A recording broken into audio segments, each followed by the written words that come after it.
Shalom and welcome to another edition of the Daily Bread, where we discuss the weekly Torah portion. This week's Parashat is Parashat Balak, and it is the 7th Parashat of the book of Bamidbar. And it's called Balak, which means who lays waste. And my message for this week's Parashat in 2010-11 is called You and Them.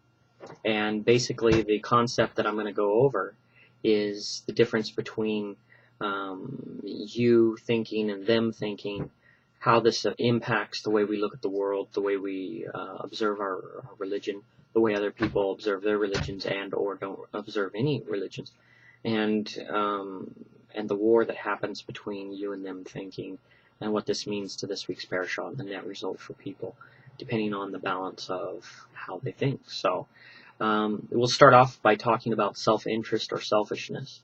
And that is defined as devoted to or caring for oneself, concerned primarily with one's own interests, benefits, and welfare, regardless of others and without taking into consideration others. So both of these, this concept of self-interest has wide impacts on this week's parashat, as we see basically Balak wanting to curse Israel, by having the prophet Balaam come and curse them, and then you get through the whole back and forth between them, and then you get to Pinchas and the incident with the Midianite woman, and I think all these are tied directly to this concept of selfishness and you thinking. So we'll see it all throughout there. And one of the first things to look at is motives. When we start off this week's parashat and we see, well, why is Balak messing with Israel? It's for self-interest. It says in verse 3, and Moab was sore afraid of the people because they were many, and Moab was distressed because of the children of Israel. And then in verse 6 it says, come now therefore, and I pray you, curse me this people, for they are too mighty, peradventure I shall prevail, that we may smite them, that I may drive them out of the land.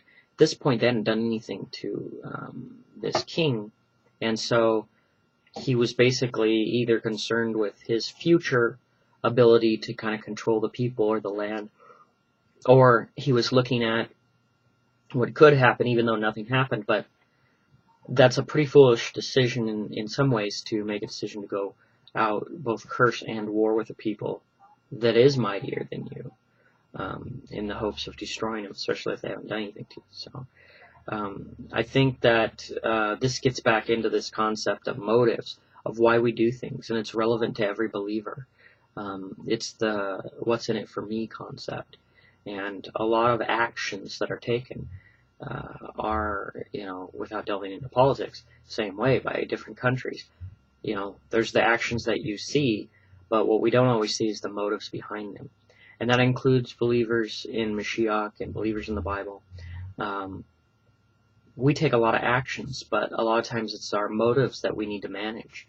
And many times people will self-justify doing things one way or another, but the motives of, say, finding a loophole so that you can do something that looks like it's a Torah violation, so you kind of dance around it until you find a way that you could technically do it. The motive goes back to the spirit and the heart of it.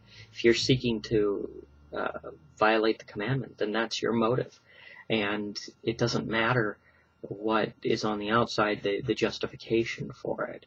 Because justification's for you and for others.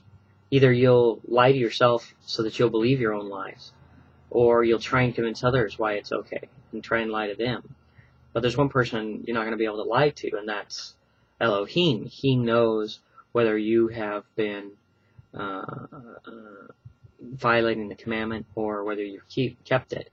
And it really doesn't matter what your justification is. You're not going to convince the King of the universe to change his weights and measures and the way in his judgment, because you found some kind of loophole.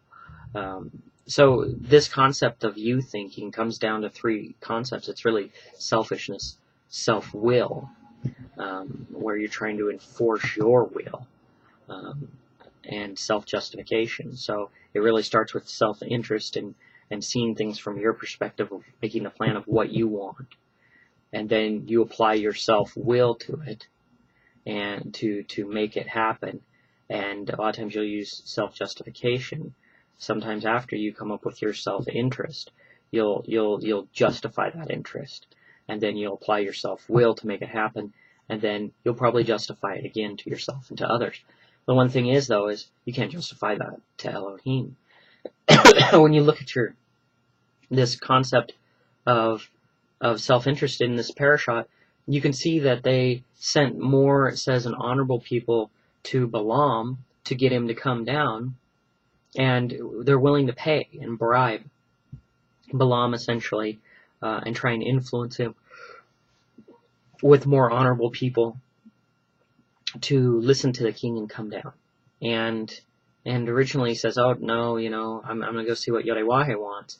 But you get the idea that that ultimately he kind of wanted to go, and because eventually he was told no twice, I believe, and then the third time I think he says go with them if they come to you in the morning. Well, it never says that the people came to him in the morning. It just says that Balaam saddled up his donkey and left, and it said that Yodewahe was angry with him. And this goes back to that concept where we kind of tend to ignore some things. We ignore the evidence. People do this with the Torah and Bible study all the time. There's a lot of theologies that simply have to ignore verses in the scriptures that are contrary to them, and they just like to ignore them or go back to self-justification and try and find and force a way that verse doesn't apply, that doesn't count, can we tweak that, twist that, and they're ignoring the evidence. The evidence in this case is the Torah, logic, and basic morality. There's a lot of people ignore parts of the Torah, but it's not even logical. It's not logical to do away with the Old Testament, because this was the Bible that, for Christians to say they don't need the Old Testament, it's not logical, because basically that was the Bible of Jesus. That was the Bible him and all of his followers had in his hand. And so if he showed up and said, hey, you follow a religion, out of your scriptures, and my first duty is to come here and tell you that those are no longer valid, doesn't make any sense. Essentially, any other nation, a Buddhist could come and say, well, throw the Bible away. This is really I've got a new book, and this is the one to go. It's not going to convert too many people, because all you're doing is actually converting them away from their current religion to a new religion. And that doesn't work unless people are not from that religion. So logically, it doesn't make sense to have Messiah come back keeping all of the law so that he could be perfect, and then turn around as a hypocrite at that point and telling people, no, let's get rid of our holy book, which was the Old Testament at that time. So it fails the logic test, and it fails the basic morality test, which is he can't be a hypocrite. He can't live one way and tell you to not be like him but do something different. Even on the base, that doesn't seem logical, and it doesn't seem right. And so you have these series of ways that people ignore the evidence, because they have their own self-will that they're trying to push forward. And then they'll end up justifying it. And they'll justify it with others. So if enough people do this, that helps to be a new kind of justification. I justified it to myself. I convinced others why I'm doing it. And once I convince enough of them and other people believe it, then we have a big group. And so the group must be right. And history must be right. And all this. But if you look back at the Bible and read that, again, applied logic, Israel was continually going into wickedness. So the fact that everyone was doing it, even the chosen people of God, it had no relevance to whether or not that was the right thing. And as a matter of fact, a lot of times you'll find there's only a small group of people out of all of Israel that were doing what was right. When you look at Caleb and Yahushua from a few Parashat ago, you see that they were the only two standing up saying, we can obey God, we can go in and take this land. So a lot of people's theories is that, well, gosh, if everybody, if this is how the Jews have done it, if this is how it's always been done, it must be right. And that's not a good way to go, because Israel as a whole has been wrong a lot of times. For big stretches of time, they've been wrong. So I wouldn't attach to try and go to history to figure out what's right and wrong. I would go to the Torah. Torah always has to be the foundation of your faith. So this is you thinking. This is This is what people are doing. They're coming up with their own self-interest. They'll drive it with their own self-will, and they'll self-justify it. Now compare that to them thinking. Them thinking is obedience. It's not easy to obey. A lot of times you have to do things that are contrary to what you would want to do, to what your lusts or desires would be. Obedience requires discipline and self-control and doing what God said, not what you say, what other people all around you say. The next part of them thinking is charity. It doesn't make sense to give away things. This goes with sacrifice. Why would I kill the best of my flock? Why would I give it to God? Why would I go help somebody?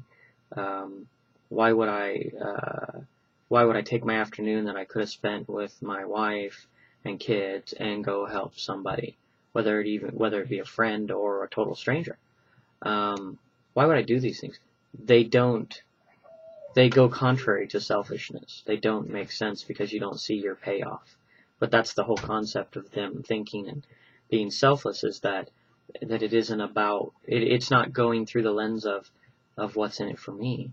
There may be many times nothing in it for you, or there may be many times where it actually costs you. You actually will suffer. You will suffer loss of some sort in order to do something for somebody else.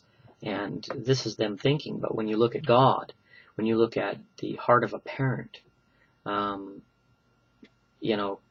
taking care of a child and raising them and spending the time and cleaning up after them, doing all these things, it requires selflessness. It requires them thinking. That's why a lot of people, when they have kids, they actually end up becoming better human beings.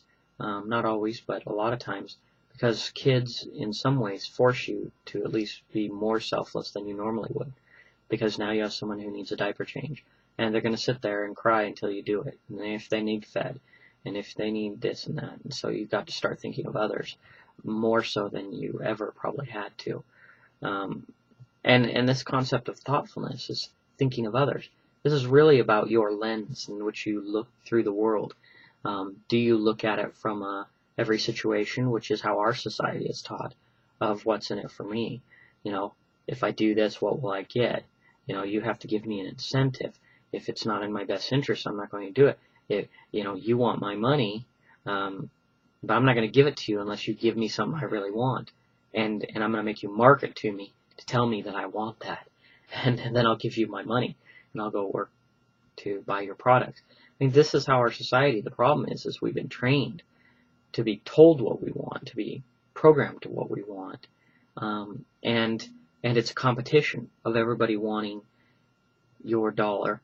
So, which is ultimately your time you spent working for that dollar, and because of that, people have gotten very selfish in their ability to interact with this world. They've learned to really think of what's in it for them. What's the greatest benefit? What will I get most for my dollar? It's this. There's got to be a sale. Thinking I can't pay full price. It's got to be 99 cents, not $1. I need a discount, and it's always about getting that extra, stealing that parking spot before the other person picks it. Oh, I had my signal on. It's the way our society is taught in so many factors is completely centered on you thinking. It isn't thinking, oh, it'd be nice to let the other person park up front. Then they have a closer, I like to get the best spot, and how nice would it be to let me, where I could have put my signal on, let that next person get the best spot, and I'll go park a little further back. Or, hey, there's an elderly person. Why not let them go there where there's less room for them to walk? Most people don't include them thinking at all. So really what we need if we're going to be successful human beings, in my opinion, is a balance. It's not an extreme of one or the other. You don't have to be the martyr that suffers all the time and can't do anything good for yourself. I think it's okay to be self-interested at times, and I think it's definitely good to be them interested at times. So I think you need bifocals, where it's a pair of glasses that have one lens on the bottom, one lens on the top. These were designed so that when you need to see something up close, the lens that lets you see far away was going to actually hinder you and make this blurry. Or if you just had ones that you could see closely with, then when you needed to look far away, you wouldn't be able to.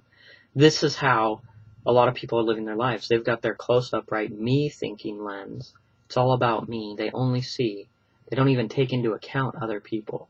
So they become rude and selfish and not thoughtful and not willing to sacrifice. And this is going to come in direct contradiction to the Torah in a Torah-based society when Mashiach returns. So I think we have to start learning, and I think the Torah teaches us with things like corners of the field and caring for the widow and the fatherless and thinking about other people. A lot of teachings in the Old and the New Testament about this.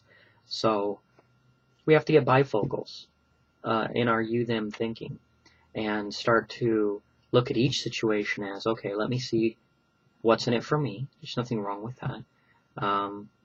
But let me think selflessly now. How can I be selfless and have them thinking, what is a sacrifice I could give to do something for somebody else? How can I be obedient? How can I show love? What can I give? And what can I receive? And I think that gives you a good balance. And those become the scales in your life where you can look at yourself and look at your life and look at any one of your days and say, how many things did I do that benefited me?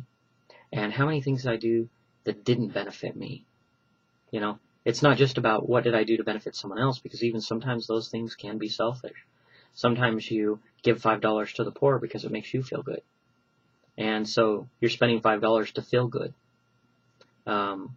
Now, you can't always disassociate things that are totally selfless there, where you can't feel even good about it. I'm not saying that, but that is a factor that you have to consider. So you have to make sure and get clear that you need to do some things not because of the benefit, how it makes you feel. Because if you train yourself to think in everything according to your own benefit, it really is going to cloud your judgment and not give you the fullness of life and the full experience of what you could have if you had the bifocals on. So look at your life and evaluate. For most people, the scales of selfish thinking and them thinking is down here. And so we'll seek for a balance. There's a war between you and them thinking. See, the fact is that everybody who is you thinking, just like in this parashat, look at what happened. You know, Balak was you thinking. He's just thinking about himself, his kingdom, even to the point where he would go create war, curse people he'd never necessarily met or had conversation with. They might have been a great ally, but he didn't even bother to ask. Again, because that concept of selfishness is not even to consider another point of view. So you instantly put the lens of, you know, the close-up me lens on. So he already was taking action against them that he might not have had to. So far, if we look at Israel, they'd passed peacefully through all the lands of the people who just let them pass through. It was only the ones that came to war with them that they destroyed, and so there didn't need to be that big fear unless you were not willing to just leave them alone. And so when we see with Balak being self-willed, what did he do? He didn't accept that Balaam said he was, you know, that he blessed Israel, or that Yodewaheh wasn't going to curse them. And because of his own self-will, even when Balaam wouldn't come the first time, he just continued and tried to force Balaam to come out there. And when he finally did, and he didn't get the response he wanted, he took him to another spot. Like, look at it from this angle. I mean, you already got the answer was no. He got the answer was no. And yet, he ignored it. And he said, basically, I'm going to keep going. Let me change something else. How about now? Until I get the answer that I want. And that's how a lot of people study the Torah. They read the scriptures until it says what they want it to say. And they look at things that seem to bother them, and they keep looking at them, thinking about them until they can think of a way that it doesn't mean what they think it means, because they don't want it to think that way. That's just self-will. And it's the same with Balaam. Didn't go, then finally, you know, keeps coming and asking like a kid when he was told not to go already. There was no need to come back and ask again if he should go and curse Israel. But he kept going, kept asking, and then even when he didn't get told no, but he got told only if this, then he still went anyway, because ultimately that was just a reflection. He just did what he wanted to do. And that's what people do. People ultimately do and make the choices they want to. And so how they justify why they do it rarely matters. There's very few people who are going, I do this because I have to, because the Torah says I have to do it this way. And I believe in the Torah. Even if I don't believe that that's the way I would want to do it, or if I don't have that desire to not eat, pork, but the Torah says it, and so that's what I'm going to do. I would actually respect that more than people who say, well, that really wasn't about this, or that was for this, and they end up doing it and trying to really falsely accuse the Torah. They're bringing an accusation against the Torah that it says that it doesn't say what it appears to say, that it actually says you can eat pork, which is really goofy. Ultimately, the person cares nothing for the Torah. The person cares only for what they desire. And that's how Balak was. And Balaam was that way also, even though he kind of went along dressed up as that. And that's why I think this applies to our modern religion now, because a lot of people are dressing up like, okay, God, I'm doing your will, when really they're doing their own will. And sometimes they're doing the things of God, and then when it comes to the things they want to do, they ultimately do it like Balaam. And that's just as bad as Balak, who pretty much just is looking to serve himself anyway. This takes us all the way up to the donkey, right? The donkey was actually like a good Torah servant. He suffered in order to do what was right. I'm sure he didn't want another beating from his master, but he didn't want his master to come into judgment. And the people who really follow the Torah, I think that they do what they do because they do have the fear of Elohim. They don't want to come into that negative judgment, and they think it does matter what you do. And this is why they do it. It's not because they love it. It's not because, oh, they're trying to show off, look at how righteous I am. That's what you usually get accused of if you do something, or you're very strict on something, or you do something that even causes you hurt. I remember I had somebody say one time, because we don't do blood, and it's a complex thing in Torah. It's not clearly stated, but there's enough in there for me to say, if I'm weighing it out on the scales, that I don't think that a person should take blood, so I don't. And that includes up until the death of myself or my wife or kids. Those are the choices the things we believe, and we have to live and die by them. And when you tell somebody else that, they think, oh, that's crazy. They either, at first, they can't believe that you would die over something, even if it wasn't clearly written in there. And number two, then I actually had somebody say, well, are you sure you're not doing that just so that you can claim that you did this great thing or something like that? And part of me thought, I don't think anybody lets their kid die so that they can say how righteous they are. Like that's some medal that they could put. What kind of person would do that? It doesn't make logical sense. But this is how people see it, who personally themselves would never take it to that extreme, because they ultimately don't really believe. They believe on the surface, like Balaam. They go through the motions, but at other times they really don't. They're going to serve their own needs. So we look at the net result. Look at Pinchas. Pinchas, came and slew the man and the Midianite woman as people were weeping for the rebellion. Here was a righteous man, and again, he'll be accused of being zealous. Oh, like he did this to get a nice extra stripe on his shirt to show how awesome he was.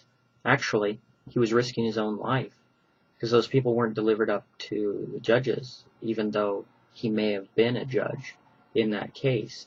I don't know that he really had the right to go and put someone to death. But we don't have all the information. We don't know but that's a risky thing. taking anybody's life was a risky thing, because normally in the Torah you're supposed to deliver them up to the judges, and then the sentence will happen, and then they'd be put to death. But apparently it was pleasing to Elohim, and so he was given the covenant of peace. So these are things, though, that, again, people will make war with you if you try and be righteous. And at the end of the day, you'll probably suffer like the donkey.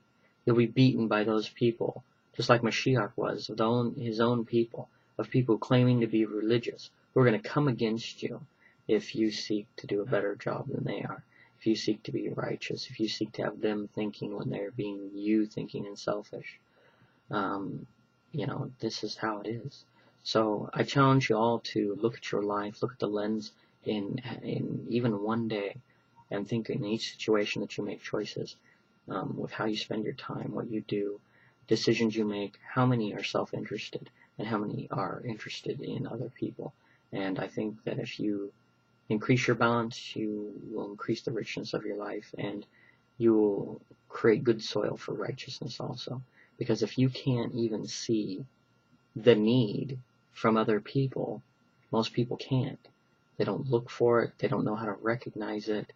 They don't think about anybody else or do anything for anybody else, because they don't even see anybody else or see their needs, because they're so focused on you thinking and self-interest. So anyway, until next time, hopefully we've learned from Balaam, because the net result for Balak was judgment. Judgment's going to come no matter how you justify violating the Torah or doing things that God does not allow. He doesn't curse Israel, so however you figure out you think you can curse Israel, you can justify it, you can lie to yourself, you can lie to others. At the end, the truth is going to be revealed, and punishment will be dealt with, just like with the man and the Midian woman.